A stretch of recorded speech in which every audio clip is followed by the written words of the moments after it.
So it's more than doubled in like a year and 4 months or something, which is fantastic. And they're looking to raise 1.2 million, and they've already raised 900k.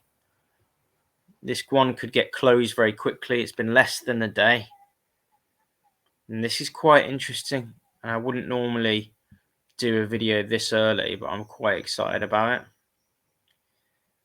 So we'll watch the video. Make sure to stick around because I'm going to be going through what's happened.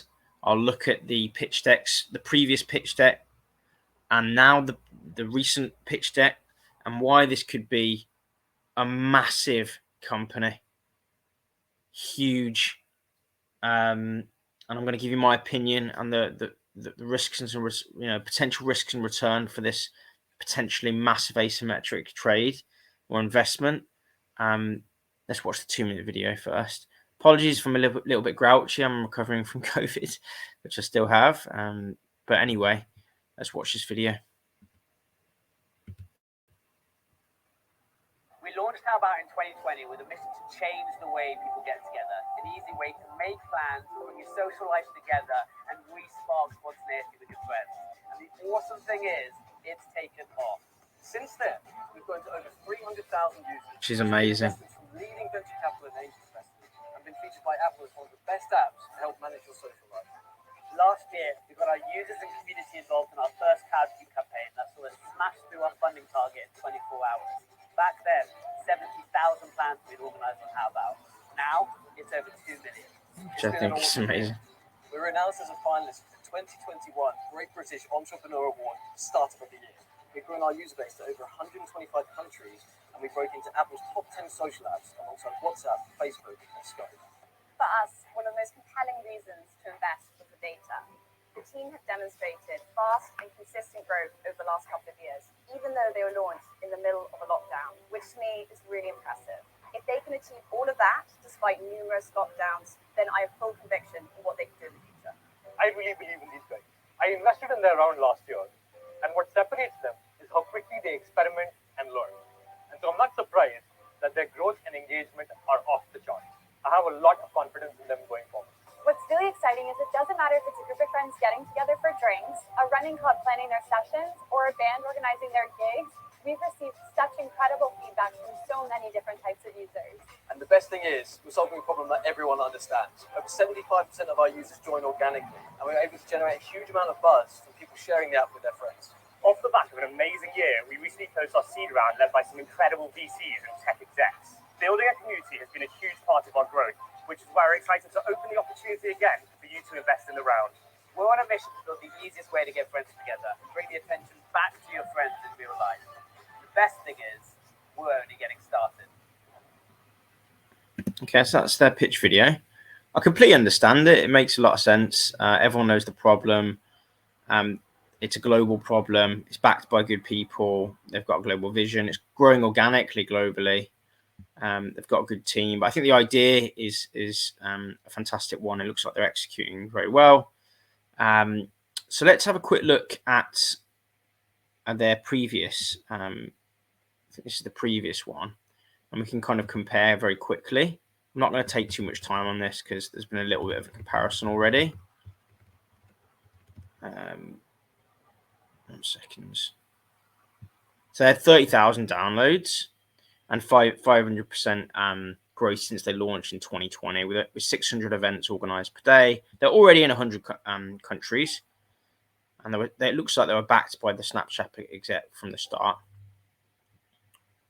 Blah, blah, blah, blah, blah. I'm not going to look at all of this because I really want to skip to the next thing. Yeah, 30,000 downloads, 600 events per day. They had some press.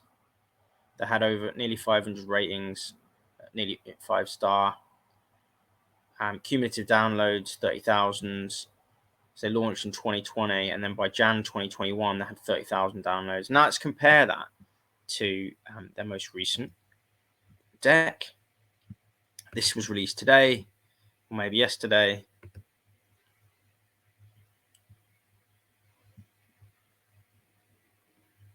Let's make this a little bit bigger.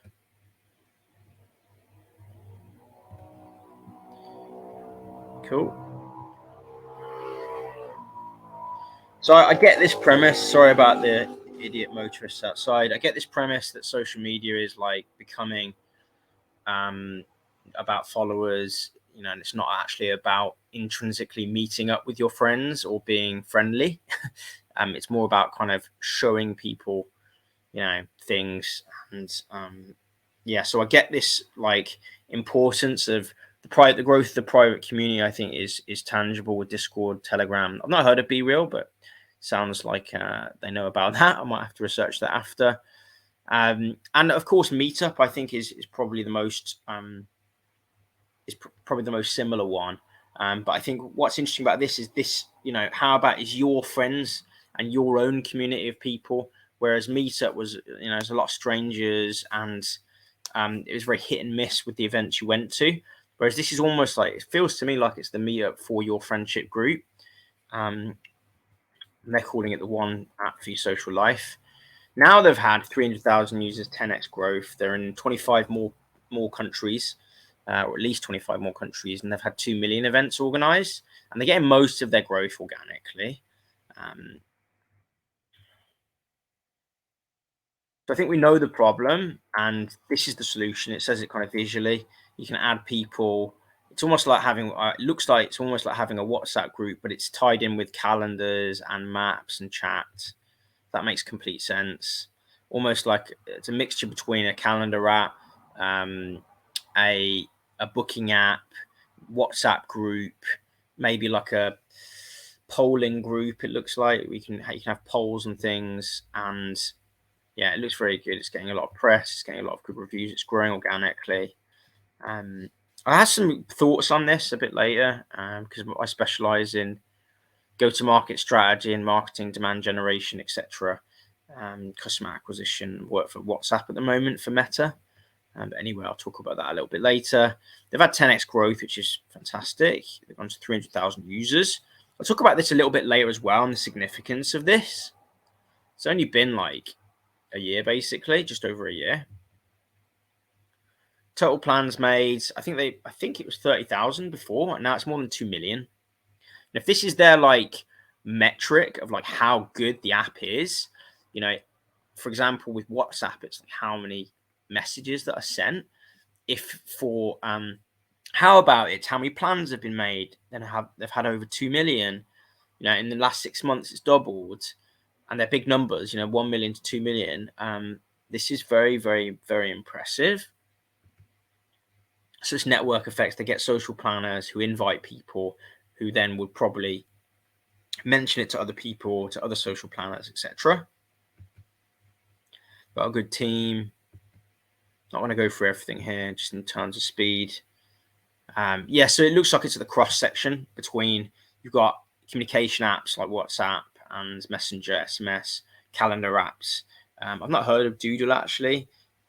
Anyway, they look like they're at the cross section between everything in this nice little Venn diagram. I agree. I think there's an emergence of dark social. I like the way they coined that, because I haven't heard of it like that. But I think that's what people are craving. They're not craving necessarily to be public about everything. Of course, there's a subsection of influencers who want to go public with everything. But there's also, I think, an emergent trend of people wanting to be private and wanting to only have, their communities. What else to say? The demand for social, yes. COVID-19. But yes, it's becoming more important that people have a planning solution, and Gen Z, millennials, remote working, etc.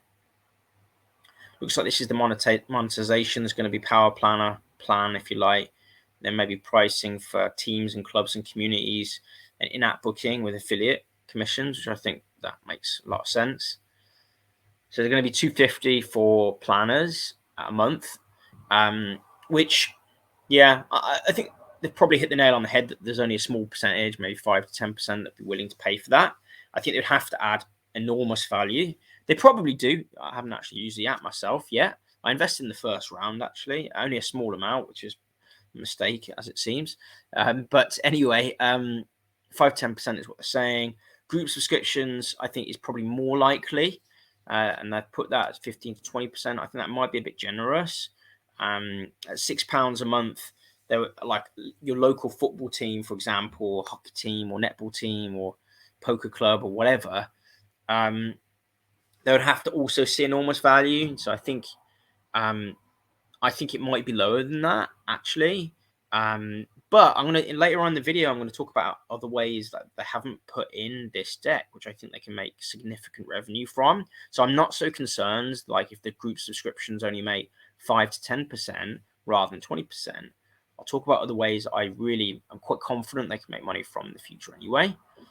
Hospitality bookings, £1 to £2 per booking, 20% affiliate commission. I think they can make a lot of money from this.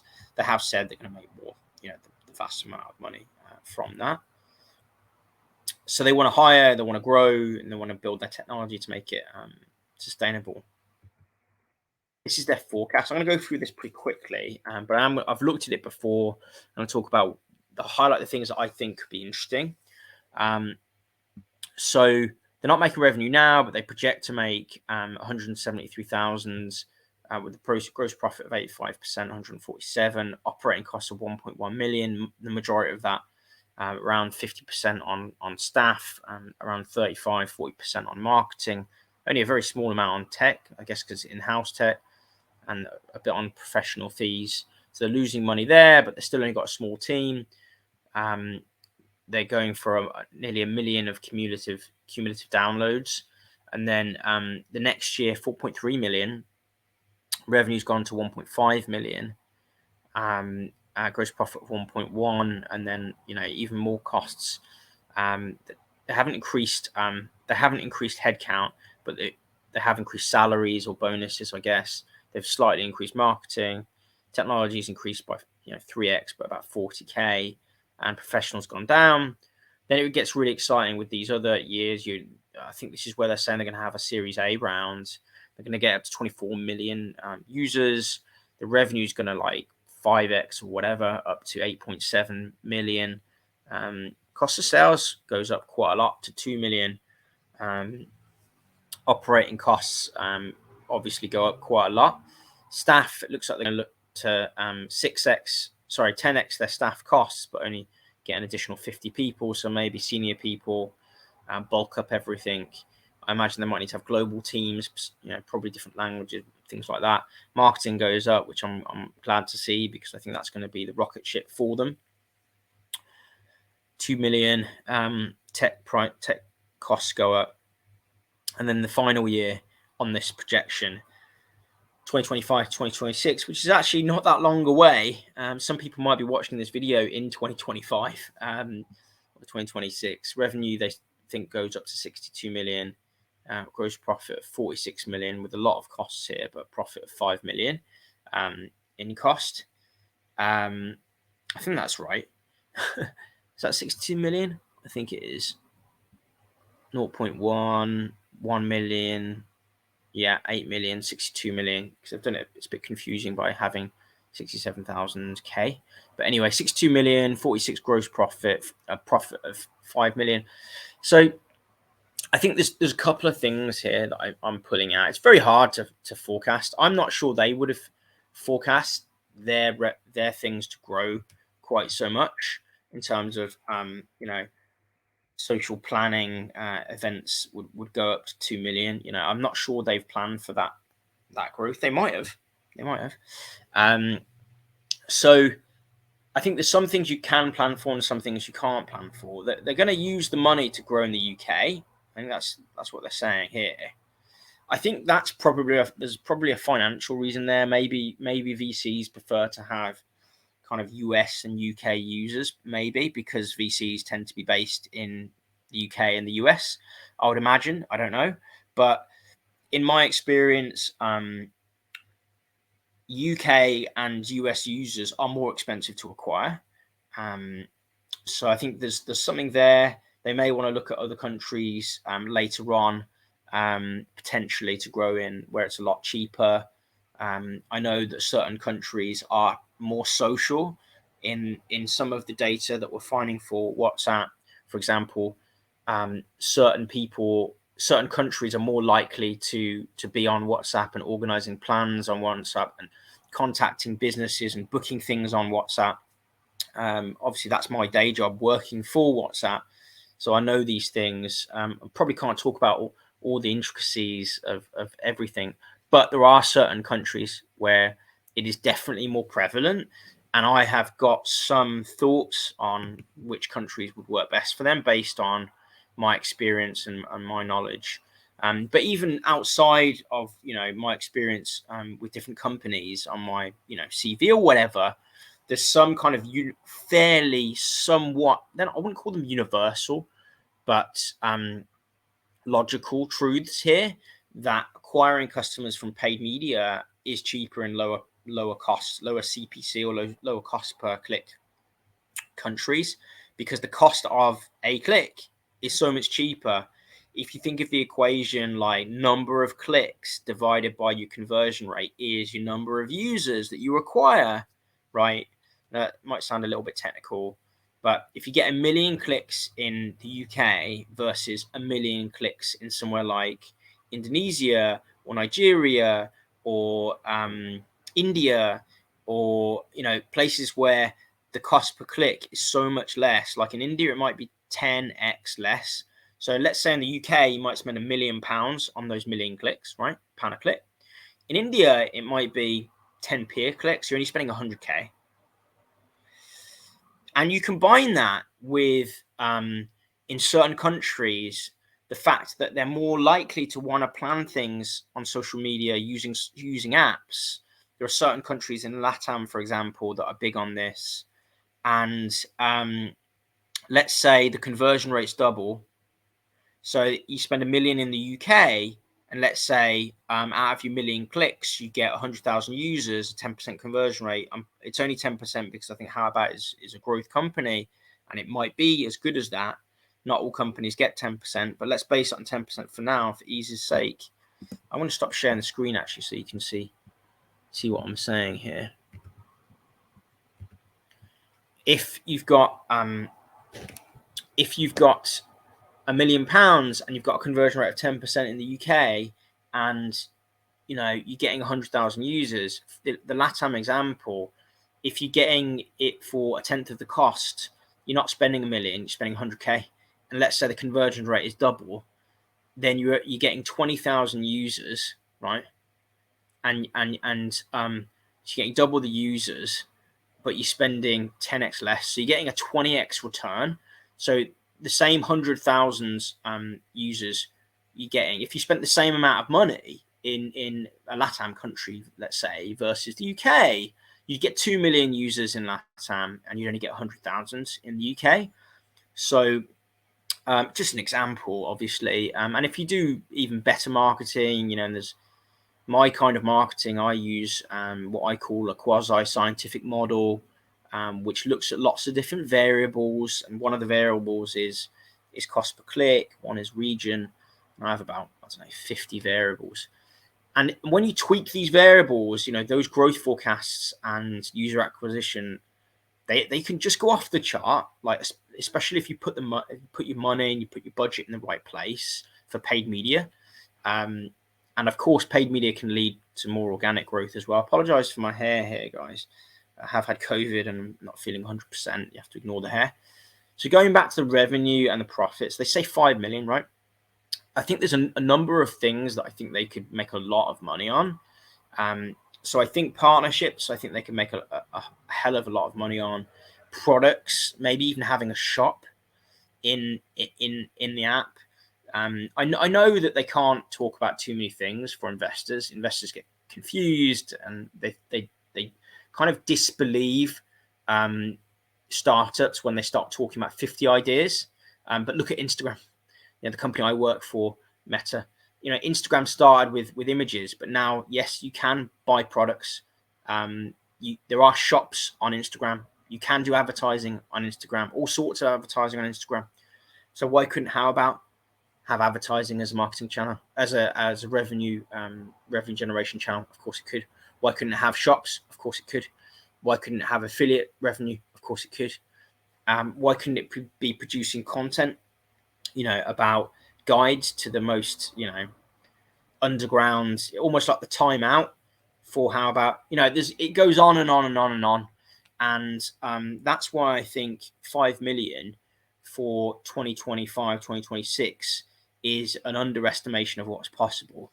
And also why I think 2030 for them, if they're able to get anywhere near the users they're talking about, I think they mentioned 170 million is the users they're projecting for 2026, which is obviously a huge amount of people, a lot of users. Now, as soon as they start reaching 100 million users, 200 million users, things like rolling out advertising, creating a shop, with these other kind of features, they become very doable, and very likely to succeed. But what I've noticed working with WhatsApp is they like to roll out features in a slower way, the bigger they get, because the actual product risk, reputational risk, it grows with the size of the user base. When you have 2 billion users or 3 billion users, you can't release a product update all the time, and those small decisions are important. Howbout is an interesting app because it's growing like Facebook or WhatsApp did or does. Maybe not Facebook now, but WhatsApp. They're growing like they could get to 1 billion users potentially, if they can keep up this kind of growth rate. But they're in this small startup mode where if they start to think about other things, in a 5 to 10 year plan, maybe they could start generating other revenue from other revenue channels. Now, listen, I don't work for Howbout, but I'm just saying from an investor's perspective, the reason why I like Howbout is because I think there's a lot of asymmetric risk. I think that asymmetric returns as well, right? So if you think about it, if it was valued at 4 million, now it's valued at 8 million. If they reach their goal in 3 or 4 years of 5 million of earnings, they'll probably be valued at, as it's a growth company in the tech space, it's a very kind of sexy company, if you like, for investors. Probably 30x, right? So 150 million. So the 8 million valuation has gone up like 20x straight off the bat, right? But like I said, if they start to get to 170 million users, the road to 1 billion users does not look as steep. And that's where earnings and profit could skyrocket. If they build a really nuanced advertising model, if they build a nuanced shop model, and what's stopping them making 50 million a year? If they 10x their users, they get to 1 billion users, let's say 1 billion, 1.5 billion users, and they have these other revenue streams. I think advertisers and listings, some of these, they may not go with these kinds of things, but they could. And I think they probably should consider it some kind of advertising or sponsorship potentially in the future, possibly. Anyway, even if they don't do those things, and they 10x the users, they could easily be making 50 million a year in 10 years from now. 10 years from now, if they're making 50 million a year and they're at a 20x valuation, that's 1 billion, right? That's a valuation of 1 billion, and they could list, they could IPO, and then we're off to the races. So what's the story today? I want to share my screen, and just because this does kind of this does happen with raises. Sorry, it looks a little bit funky. They've raised 900k in one day, and I'm just going to reload the page just to see where they're at now. So they've actually raised, since I've been doing this video, another 13,000. They've only had 78 investors, so it looks like they've had a bulk investment. Let's have a look at the bulk. 835. So, but still, it's nearly like 80,000 has come in. kind of in the last day, probably in the last few hours, and they've got a target of 1.2 million, and I think they're going to smash this. Because of the asymmetric risk. Like, yes, any company like this can go bust. Of course it can. Any company in the world can go bust. That's the nature of investing. But with growth rates like this, like if they did no paid media, they're probably going to double every year anyway. And if they do paid media right, which is what I specialize in, of course, if they do it right, as well as their organic growth, why couldn't they have 10, 20, 30, 40, 50 million users in the next year or two? I don't see why they can't. So I'm going to stop sharing my screen. I think this velocity of the raise is really important because, number one, I've seen it with Moneybox and I've seen it with Revolut and Brewdog. If you don't get in, you can miss out. They said they want to do a Series A raise in 3 or 4 years. That might not be open to Crowdcube investors. I think it should be, because the Crowdcube investor, to a certain extent, is quite likely to be a millennial, and maybe even a Gen Z in 5 years. All these people grow up, so it is their target market they're trying to reach. So I think they should always try to do a kind of co-raise between VCs and the crowd, because it's kind of customer acquisition as well to a certain extent. But the reason why this velocity is important is because you can miss out now, and in the future, if they said they don't want to do another crowd raise, they want to just go to VC, this might be the only chance to invest before they IPO. Assuming that it is going to go well, and I don't know, I'm just using financial logic here. I'm not a financial advisor, and but this is one of the only companies I've seen on Crowdcube that has 10x their user base in 1 year. I don't remember seeing that. Even Moneybox, like that doubled, I think, from 400,000 users to 800,000 in like a year, or maybe a year and a half, possibly. If there are any other Moneybox investors, I invested in them. But if there are any others that have got the facts, pop them down in the comments and keep me honest. But this is fantastic growth from Howbout. It's very challenging for me because I like listed companies as well, and I invest in stocks, and it's quite difficult for me to make the decision between investing in my listed stocks, which I have a lot of strong faith in, that are already very profitable. They're already making millions in profit, but they're not growing 10x, and they are unlikely to become worth $1 billion in the next 5 years. Although actually, there is a possibility that the listed companies. That's my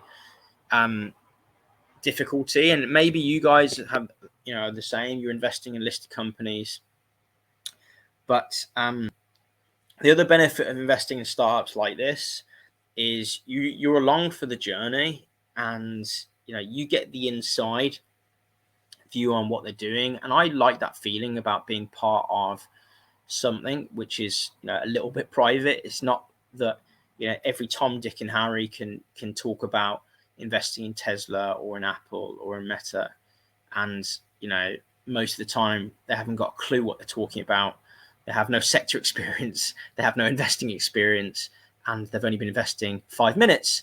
But when you invest in something like this, you're in it for the long term, and they may not have a liquidity event for 10 years, but if they can go up 100x or 200x, even $1,000 or $2,000 for a small investor, that can turn into something meaningful.